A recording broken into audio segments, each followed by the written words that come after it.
Is this man the Antichrist, or is he the one that will lead us to the Antichrist? If you have ever used artificial intelligence, if you think there's a small possibility that it could have an evil intent, watch the rest of this video and share this. And basically they are saying death is not some metaphysical phenomenon. We don't have to wait for the second coming of Christ in order to solve it. A couple of geeks in the laboratory can do it. Are they doing it? Yeah, they are investing billions in that. Not only them, but all over the world. Will we still be human? Not in the sense that we understand humanity today. We are probably one of the last generations of Homo sapiens.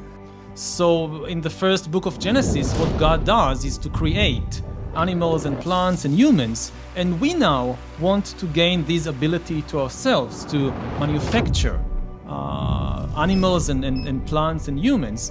And we even go beyond God. I mean, even if you believe in the Bible, the only thing the God of the Bible managed to create is organic beings. He managed to create the cows and the tomatoes and the giraffes and the humans, all organic. Now we try to go beyond the God of the Bible and create inorganic life, something he never managed to do, either according to the Bible or according to biology. Divinity is not far enough to describe what we are trying to do. Now we are much better than the God of the Bible. I mean, in the Bible you have these recurring droughts, that the people of Israel do something wrong, God's become angry, drought, no water. But now Israel has built in recent years a huge desalinization factory on the shores of the Mediterranean. And most drinking water in Israel today actually come from these plants, from these factories. So we can make God as angry as we like. I mean, he can stop the rains, we don't care. We still have water because science has managed to go way beyond the expectations of the ancient Hebrews. You have a lovely passage where you say, looking at the world today, God seems to be making a comeback, but this is a mirage. God is dead. It just takes a while to get rid of the body. I think the most interesting place today from a religious perspective is Silicon Valley. My bet is this is where the new religions of the 21st century are being created, will be created. And these will be kind of techno-religions, religions based on technology, religions that make all the old promises of Christianity and Judaism and Hinduism and so forth. They will also promise happiness and prosperity and justice and even eternal life, but here on earth with the help of technology. And I think that fake news have been with us for thousands of years. Just think of the Bible. But they believe in fictional stories. I mean, all this story about Jesus rising from the dead and being the Son of God, this is fake news. Wait, that's not true? Humans are now hackable animals. You know, the whole idea that humans have, you know, they have this soul or spirit and they have free will and nobody knows what's happening inside me. So whatever I choose, whether in the election or whether in the supermarket, this is my free will, that's over. If I think about the liberation of gay people, of LGBTQ people, then if you dig underneath, you eventually find Darwin. For centuries upon centuries, gay people were persecuted and oppressed because of this mythological idea about sex, that sex was created by God for the purpose of procreation. And if you use sex for anything else, you're sinning against the purpose of the thing, so you must be punished. And then Darwin came, and Darwin said, in biology, there are no purposes. Nothing has any purpose in biology. Homo sapiens is the only animal that can talk about things that don't really exist. Churches are rooted in common religious myth about God and heaven. AI has just hacked the operating system of human civilization. The operating system of every human culture in history has always been language. In the beginning was the word. We use language to create mythology and laws, to create gods and money. AI can create new ideas, can even write a new Bible. Throughout history, religions dreamt about having a book written by a superhuman intelligence, by a non-human entity. Every religion claims our book, all the other books of the other religions, humans wrote them. But our book, no. It came from some superhuman intelligence. In a few years, there might be religions that are actually correct. That just think about a religion whose holy book is written by an AI.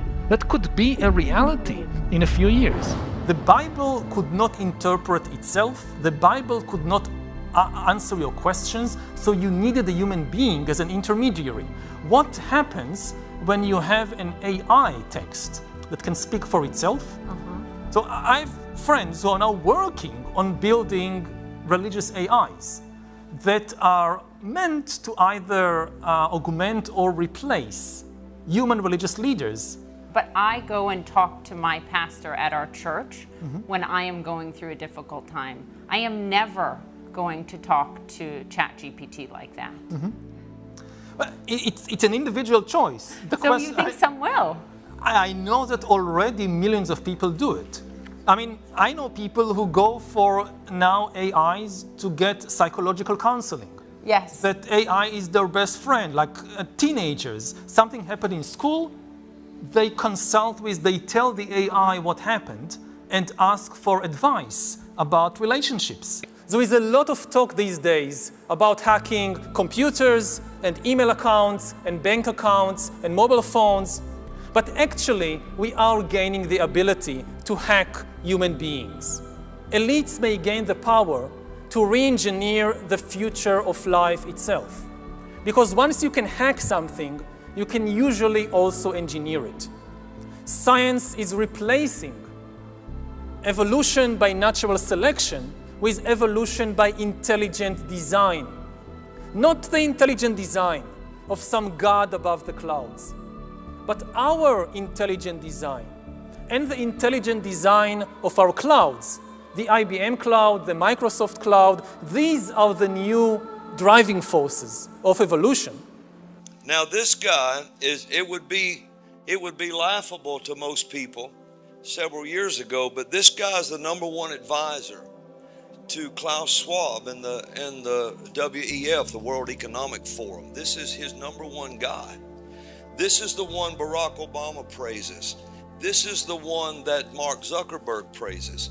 This is the one that Bill Gates praises. This is the guy who they call the prophet.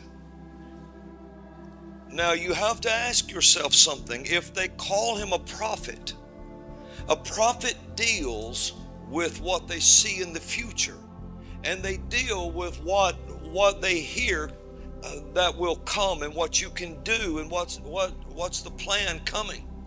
So if he's the prophet, what is he doing? Now I want you to notice something about this guy. He talks about, now listen to this close. He said, notice he always mentions God. Always. He brings up God. If he didn't believe in God, why bring him up? But I want you to notice how he talks. He says the only thing, the God of the Bible, the Hebrew Bible. So he's talking about God. He said, and he acknowledged that he's there. But he said the only thing he managed to create was organic life. Trees, tomatoes, giraffes, and humans. And he always refers to humans. And he talks about the God of the Bible. What you're listening to is a spirit who was there when God made trees, tomatoes, plants, and humans. That spirit was there. That's why he's talking about him like he knows him. Can you see that? He wouldn't keep bringing him up. And he's the one that said, God is dead, it's just taking a while to get rid of the body. And so he's saying, now we're going to go beyond the God of the Bible, And we're going to create cyborgs. Cyborgs. This is part machine, part flesh.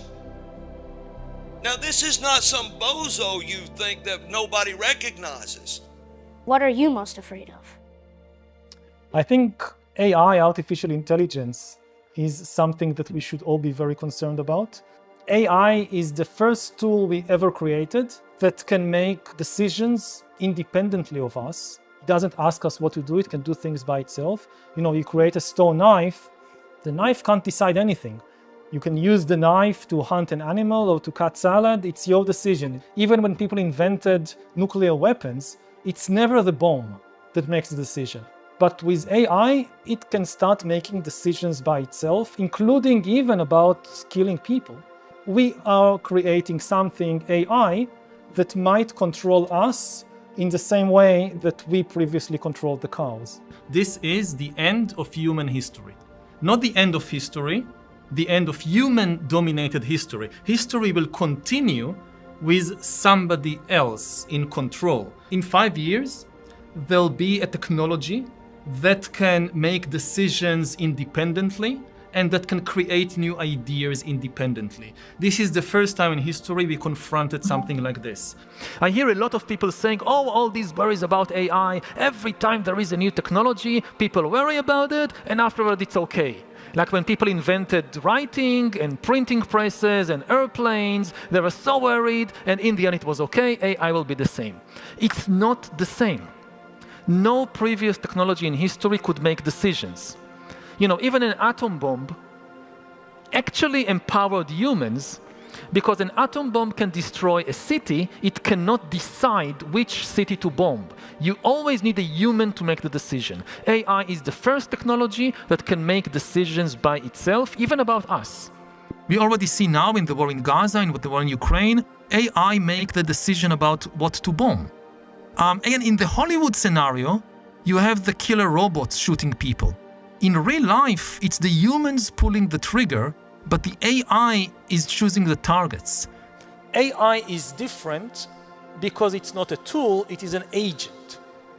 What is an agent? An agent is something that can make decisions by itself, can invent new ideas by itself, can learn and change by itself. By definition, if you create an agent, you cannot predict what it will do and how it will behave. The Gaza war has been one of the first AI wars in history. A lot of the decisions during the war, including life and death decisions, which buildings to bomb, which people to kill, were done to some extent by AIs. Usually we think about AI as an acronym for artificial intelligence, but it's no longer artificial. If you think about what an artifact is something that we create and we control.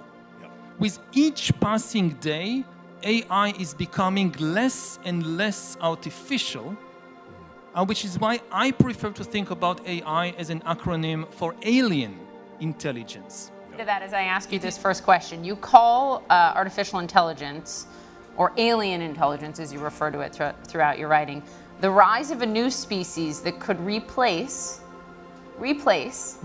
Homo sapiens. Yeah, traditionally, the acronym AI stood for artificial intelligence. But with every passing year, AI becomes less artificial and more alien. Alien not in the sense that it's coming from outer space, it's not. We create it. But alien in the sense it analyzes information, makes decisions, invents new things in a fundamentally different way than human beings. Mm-hmm. Again, artificial is from artifact. It gives us the impression that this is an artifact that we control, and this is misleading. Because yes, we designed the kind of baby AIs, we gave them the ability to learn and change by themselves, and then we release them to the world, and they do things that are not under our control, that are unpredictable, and in this sense they are alien.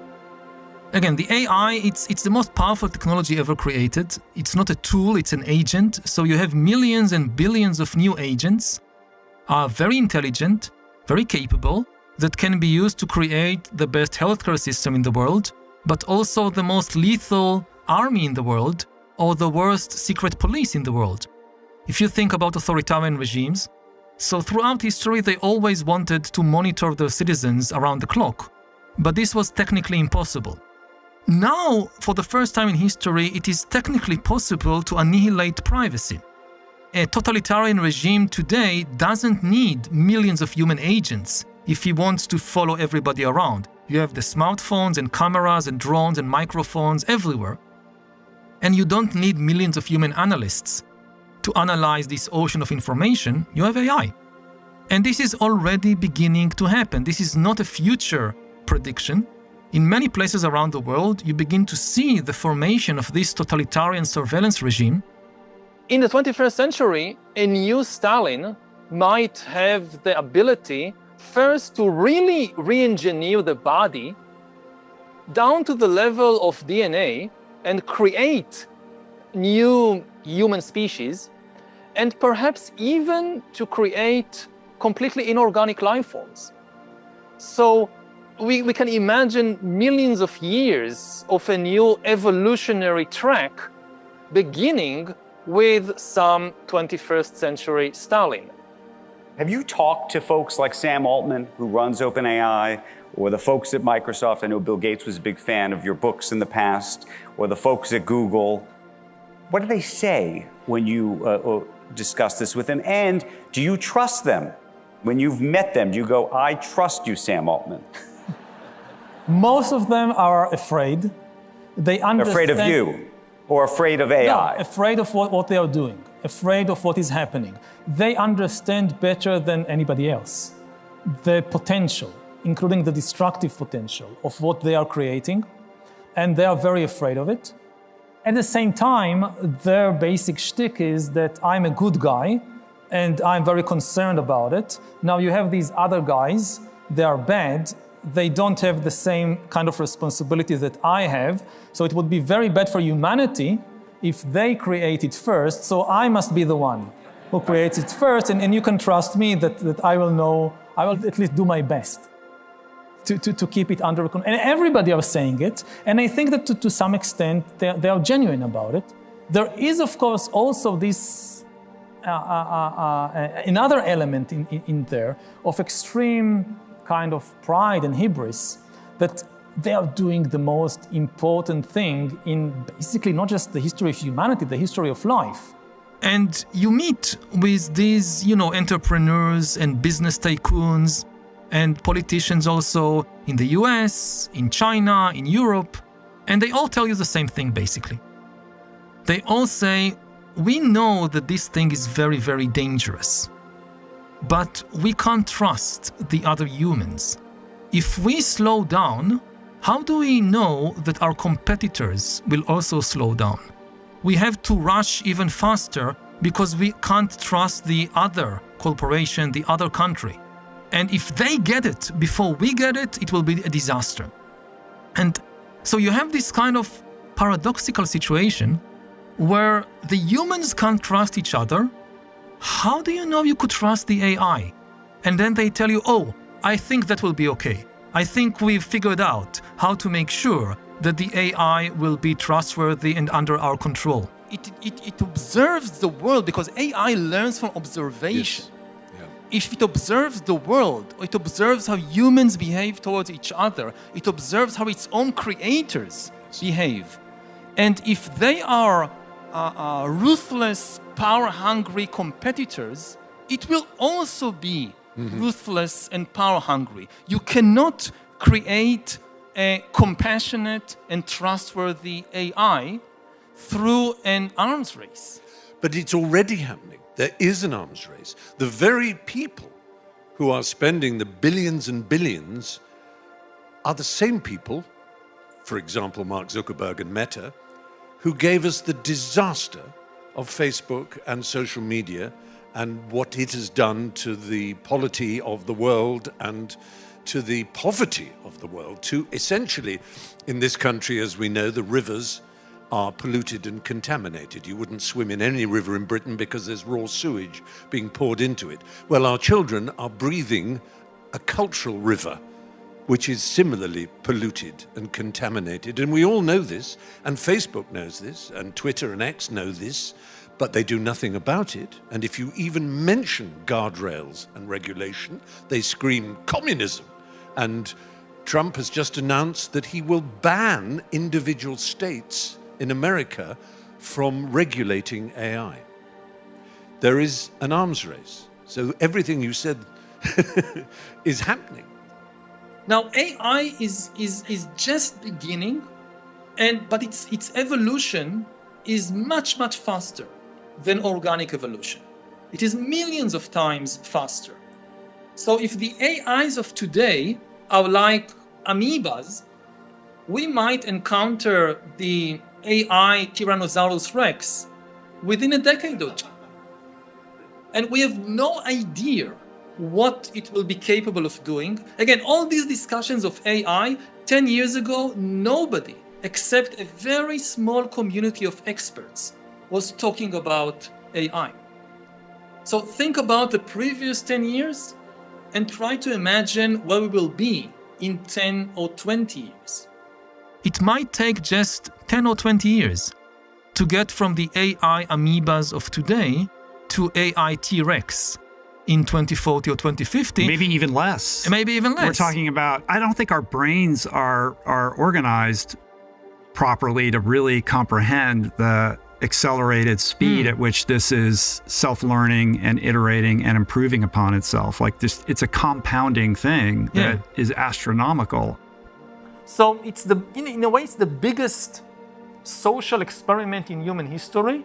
We are all part of it, and nobody has any idea how it will develop.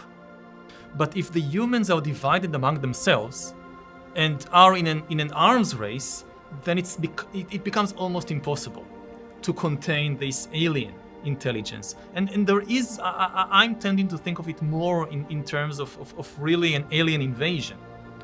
That like somebody coming and telling us that, you know, there is a fleet, an alien fleet of spaceships coming from planet Zircon or whatever, with highly intelligent beings. They'll be here in 5 years and take over the planet. Maybe they'll be nice. Maybe they'll solve cancer and climate change, but we are not sure. This is what we are facing, except that the aliens are not coming in spaceships from planet Zircon, they're coming from the laboratory.